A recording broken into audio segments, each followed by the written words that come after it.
আসসালামু আলাইকুম এভরিওয়ান, আমি মতিউর রহমান চলে এলাম নতুন আরেকটি ভিডিও নিয়ে। আমরা মূলত আজকে Adobe Photoshop এবং অনলাইন ব্যবহার করে খুব সহজে একটা পাসপোর্ট সাইজ ছবি কিভাবে তৈরি করা যায় এরকম একটি ভিডিও এই বিষয়টি জানবো বা শিখবো। আমরা প্রথমে যেই কাজটা করব, প্রথমে আমরা আমাদের একটা পাসপোর্ট সাইজ ছবিকে সিলেক্ট করে নেব। এই হচ্ছে আমাদের একটা ছবি এবং এই ছবিটার ব্যাকগ্রাউন্ডটা রিমুভ করব খুব দ্রুত এবং খুব সহজে। সেজন্য আমাদেরকে যেই কাজটা করতে হবে, আমাদের গুগল ক্রোম ব্রাউজার কিংবা যে কোনো ব্রাউজারে যেতে হবে এবং সেখানে সার্চ করতে হবে যে পিজি রিমুভ লিখে গুগলে সার্চ দিলে আপনারা দেখতে পাবেন যে পিজি রিমুভ নামে একটা ওয়েবসাইট দেখা যাচ্ছে এবং এই ওয়েবসাইটে আমরা ক্লিক করব। ক্লিক করার পর এইরকম একটা ইন্টারফেস আসবে এবং এই ইন্টারফেস থেকে আমরা এখানে আপলোড ইমেজে ক্লিক করব। ইমেজে ক্লিক করার পর সেখানে আপনার পছন্দ বা আপনার প্রয়োজনীয় ফাইলটি এখান থেকে সিলেক্ট করে নেবেন এবং এখানে ওপেনে ক্লিক করবেন। এইভাবে আপনি আপনার প্রয়োজনীয় ফাইলটি অনলাইনে আপলোড করতে পারেন, কিংবা আরো সহজে এখানে মিনিমাইজ করে শুধুমাত্র এই ছবিটাকে ধরে এখানে টান দিয়ে এনে এখানে ফেলে দিলে সেটা আপলোড হয়ে যাবে। এই দুই পদ্ধতিতে আপনি আপলোড করতে পারেন এবং এই জায়গায় আমরা দেখতে পাচ্ছেন অটোমেটিক্যালি ছবির ব্যাকগ্রাউন্ড রিমুভ হয়ে গেছে। আপনি চাইলে খুব সহজে এই পদ্ধতি ব্যবহার করে যে কোনো ছবির ব্যাকগ্রাউন্ড রিমুভ করতে পারবেন। তো চলুন আমাকে এডিট করি। এডিটের জন্য এডিটে ক্লিক করতে হবে এবং এডিটে ক্লিক করার পরে আমাদের এইরকম একটা ইন্টারফেস আছে। ইন্টারফেস থেকে আমরা এই কালারে ক্লিক করব এবং কালার থেকে যে কোনো ধরনের ব্যাকগ্রাউন্ড আমরা ইনসার্ট করতে পারি। আপনার পছন্দ মতো যে কোনো ধরনের ব্যাকগ্রাউন্ড আপনি ইনসার্ট করতে পারেন।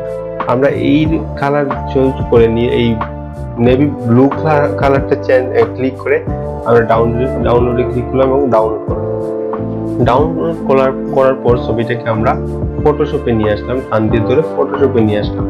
ফটোশপে নিয়ে আসলে আমরা দেখতে পাবো আমাদের ছবিটা হয়ে গেছে। তারপরে আমরা এটাকে পাসপোর্ট সাইজ আকারে প্রকাশ করব, মানে কনভার্ট করব। পাসপোর্ট সাইজ কনভার্ট করার জন্য আমাদেরকে যে কাজটা করতে হবে, আমাদেরকে ক্রপ টুলে ক্লিক করতে হবে এবং ক্রপ টুলে ক্লিক করার পর ওয়েটটা 40 mm এবং হাইটটাকে 50 mm দিয়ে দিতে হবে।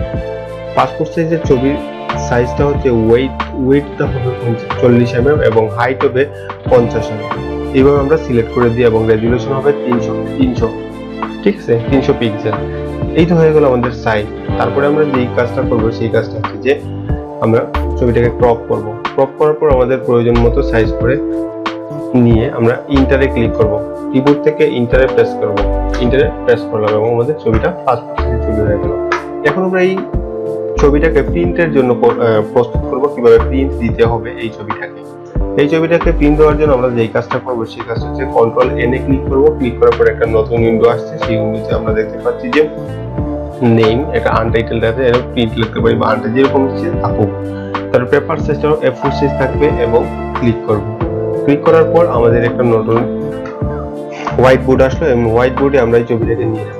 এই ছবিটাকে নিয়ে যাওয়ার জন্য আমাদেরকে মুভ টুলে ক্লিক করতে হবে। মুভ টুল থেকে আমরা এটাকে টান দিয়ে ধরে এই জায়গায় নিয়ে আসতে হবে। নিয়ে আসার পর আমরা ছবিটাকে সাইজ মতো বসিয়ে দিতে পারি।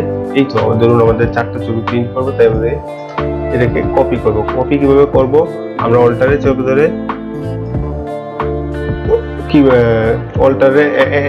অল্টারে চেপে ধরে এবং কিবোর্ডের লেফট বাটনে ক্লিক করে ধরে টান দিলে এটাকে কপি হয়ে যাচ্ছে। অল্টারে চেপে ধরবেন এবং কিবোর্ডের লেফট বাটনে ক্লিক করলে এটা কপি হয়ে যাচ্ছে, ঠিক আছে। কপি খুব সহজে কপি হয়ে গেল। তারপরে সেগুলো আমরা সাইজ মতো বসাবো। প্রত্যেকটাকে আমরা শিফটে চেপে ধরে মাউস দিয়ে ক্লিক করে সবটাকে মার্ক করে নিলাম এবং তারপরে উপরের এই বিষয়গুলোকে এই হরিজন্টাল কারেক্টার সেন্টার এই সব জায়গায় আমরা সেটিং করে নেব, যে উপর নিচ অ্যালাইনমেন্ট গুলো ঠিক করে নেব, ঠিক আছে। তারপরে আমরা এটাকে প্রিন্টের জন্য কমান্ড দিতে পারি। প্রিন্টের জন্য আমরা যেই কাজটা করব, কন্ট্রোল পি দিলে আমাদের কমান্ড আসবে। তারপরে select select to fit media click করলে খুব সহজে আমাদের এটা সবকিছু একটু ফিট সাইজে ওপেন হবে, আমরা বিষয়টাকে খুব সহজে প্রিন্ট করতে পারি। তারপরে প্রিন্টিং অপশনে ক্লিক করব এবং এখান থেকে আমরা আমাদের প্রিন্টার সিলেক্ট করে দেব। তারপর প্রপার্টিজে প্রিন্টার সিলেক্ট করার পরে আমাদের প্রপার্টিজ গুলো পরিবর্তন হবে, যেগুলো আপনারা পরবর্তী ভিডিওতে দেখতে পাবেন। তো আজ ছিল এই পর্যন্ত।